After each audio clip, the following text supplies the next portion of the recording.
एक नास्तिक को इमाम अबू हनीफा का जवाब। बूढ़े ने नौजवान की जान कैसे बचाई? नास्तिक नाविक का ईमान लाना। इमाम आजम हजरत अब्बू हनीफा अल्लाह उनसे प्रसन्न हो का एक नास्तिक के साथ चर्चा तय हो गई। बहस का मुख्य विषय थी कि ब्रह्मांड का कोई रचनात्मक है या नहीं। चर्चा का यह विषय, और वह भी इतने बड़े इमाम से। मैदान में क्या दुश्मन क्या दोस्त सभी जमा हो गए, मगर हजरत इमाम आजम बहुत देरी से मैदान में पहुंचे। नास्तिक ने पूछा, आपने इतना समय क्यों लगाया? उन्होंने कहा कि अगर मैं इसका उत्तर यह दूं कि मैं एक जंगल में गया था तो वहां एक अजीब घटना हुई और मैं आश्चर्यचकित होकर वहां खड़ा हो गया। वह घटना यह थी कि नदी के किनारे एक पेड़ था।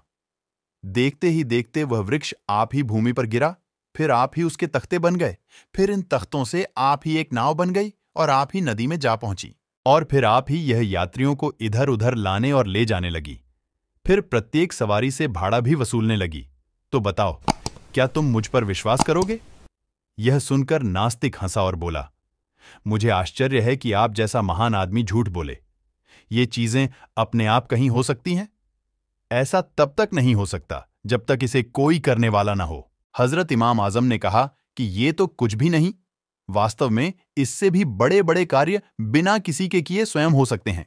ये धरती, ये आसमान, ये चांद सूरज, ये तारे, ये बाघ, ये सैकड़ों रंग बिरंगे फूल और मीठे फल, ये पर्वत, ये मवेशी, ये मनुष्य, और ये सभी बिना रचयिता के विकसित हो गया है।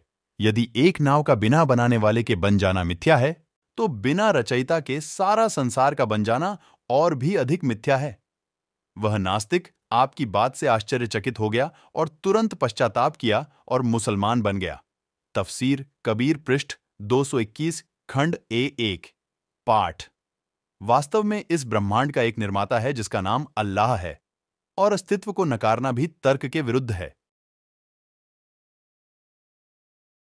एक जवान आदमी ने एक बूढ़े आदमी की मुश्किल घड़ी में मदद की। कुछ दिनों बाद इस युवक को एक गंभीर अपराध के लिए गिरफ्तार किया गया और हत्या की सजा सुनाई गई। सिपाही उसे लेकर जाने लगे। सारा शहर तमाशा देखने के लिए इकट्ठा हो गया। उनमें वह बूढ़ा आदमी भी था। अपने हितैषी को इस हालत में देखकर उसका दिल घायल हो गया और वह जोर जोर से चिल्लाने लगा, हे लोगों, हमारे भले राजा की मृत्यु हो गई है। दुख की बात है कि आज दुनिया में अंधेरा हो गया है। सिपाही और दूसरे लोग यह खबर सुनकर निराश हो गए और नौजवान को वहीं छोड़कर राजा के महल की ओर भागे। उसे बूढ़े आदमी ने मौका को गनीमत जाना और नौजवान की जंजीरें खोलकर आजाद कर दिया और स्वयं उसकी जगह बैठ गया। जब सैनिक महल पहुंचे तो उन्होंने राजा को जीवित और स्वस्थ पाया। जब वह वापस आए तो देखा कि वहां युवक की जगह बूढ़ा आदमी बैठा है। उसे गिरफ्तार कर राजा के सामने ले जाया गया और सारी कहानी बताई गई। राजा क्रोधित हुआ और पूछा, ओह, तुमने मेरी मौत की खबर क्यों फैलाई? मैंने तुम्हारा क्या बिगाड़ा था? बूढ़े ने हाथ जोड़कर कहा, महाराज, मेरे झूठ बोलने से आप पर कोई आंच नहीं आई, लेकिन मेरे मोहसिन नौजवान की जान बच गई। किसी वक्त उसने मेरी मदद की थी। आज मैंने उसे मुसीबत में देखा तो मेरी अंतरात्मा ने कहा कि उसकी मदद करूं, इसलिए मैंने यह तरकीब अपनाई। यह कहानी सुनकर राजा इतना प्रसन्न हुआ कि उसने न केवल बूढ़े व्यक्ति को इनाम और सम्मान के साथ रिहा कर दिया, बल्कि युवक को क्षमा करने का भी आदेश दिया। नौजवान जेल से बाहर आकर इधर उधर छुपता फिर रहा था। किसी ने उसे क्षमा का शुभ समाचार सुनाया और पूछा, तुम्हारा प्राण कैसे बच गया?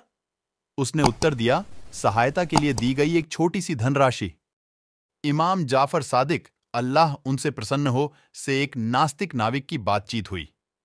वह कहता था कि कोई ईश्वर नहीं है, अल्लाह की पनाह।